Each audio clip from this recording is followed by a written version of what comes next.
Thursday na.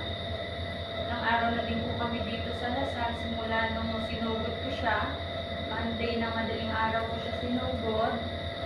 Ito ngayon si husband ko. Hindi pa rin nakakausap. Mula nung dinala ko siya rito, minsan nakakarinig siya. Tapos, ayun, nilalagdat na siya simula kahapon. Kaya nag-aano na din ako na maoperahan, kung ooperahan siya. Nag-decide kasi ako na baka hindi ko kayanin dito yung bill ng pag dito siya nag-opera. Kasi syempre alam natin yung Lasal na mabigat talaga. Kaya ang gagawin namin, humahanap kami ng public na hospital para mailipat si husband. Kasi kung dito talaga siya magpapa-opera, talagang hindi kakayanin.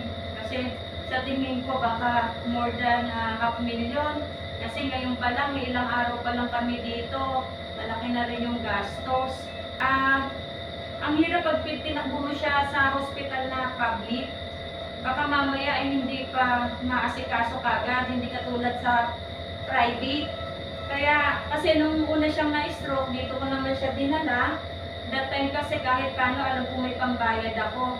Pero yung sa sitwasyon ko nga ngayon, kasi si husband na-stroke, tapos ako na lang nagtatrabaho bilang Grab driver na may 4 na anak. Pinilit kong dito siya ipatakbo. Kasi alam ko na may susurvive dito yung asawa ko. Ayun, nasurvive kahit ano siya.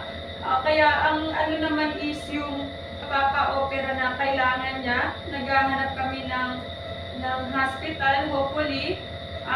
Tanggapin kami sa Jose Reyes. Yan po yung update ko ngayon. Hindi pa po siya nakapagsalita. Hindi rin po gumagalaw masyado yung katawan niya. Kaya need ko pa rin po yung pray na thank you din po sa mga mabuting loob na nag-abot sa amin ngayong araw. At saka nung mga nakarang araw po. Salamat po.